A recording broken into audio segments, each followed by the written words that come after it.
En Bourgogne, les élus de la communauté d'agglomération du Grand Chalon ont souhaité développer une agriculture de proximité en partenariat avec des acteurs agricoles et ruraux. Ils soutiennent un couple de jeunes qui souhaitent s'installer en agriculture. Au départ, il y a une constatation qui est faite, c'est qu'au niveau du territoire du Grand Chalon, toute une petite agriculture de proximité a disparu.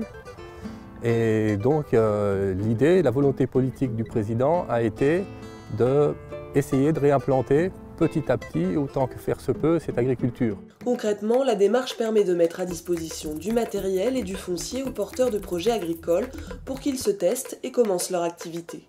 Il s'agit d'un lieu test agricole. Les porteurs de projets disposent également d'un accompagnement technique et humain par des agriculteurs tuteurs. Ils peuvent ainsi tester leurs projets pendant 3 ans. En fait, pour pouvoir rentrer dans Pacte, il y a tout un processus d'abord de rencontre où on explique nos projets, où on réalise des prévisionnels. Il y a des passages en commission aussi pour voir qui on est et voir si on a quand même les capacités de pouvoir se tester, parce que c'est bien. Quand même un minimum de connaissances. C'est un rêve après de pouvoir s'installer.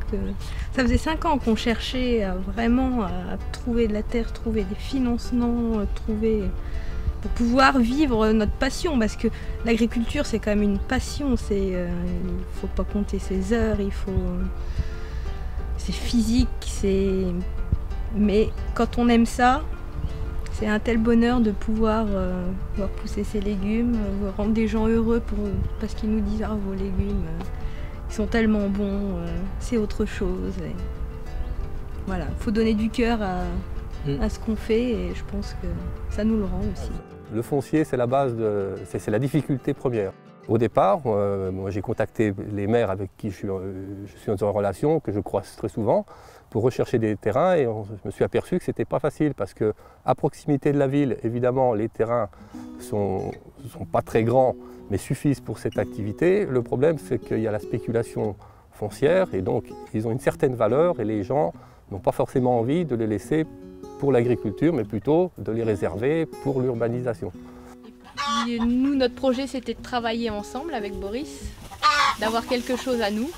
Et ce qui a fait qu'on a commencé à chercher des terres pour avoir notre ferme, faire nos légumes et plus tard, si tout va bien, la ferme pédagogique. En l'occurrence, si on prend le projet de Varennes sur lequel on est aujourd'hui, c'est un projet qui marche bien, donc on imagine mal des gens qui ont investi du temps, qui ont sué pour faire ce projet, qui ont investi du matériel, de l'argent, qui ont une clientèle, on imagine mal après qu'ils aillent s'installer ailleurs. Donc le lieu test deviendra normalement une exploitation agricole. Le soutien des élus, c'est très important puisque ça ouvre des portes déjà. C'est vrai que quand on a besoin d'un appui, s'il y a un maire ou le Grand Chalon qui est derrière, il fait beaucoup. Rien que pour la pub qu'on a eue dans le journal, on a eu quand même 3-4 articles de journaux. C'est grâce au Grand Chalon, grâce à Pacte. On aurait été tout seul, on aurait eu peut-être un article.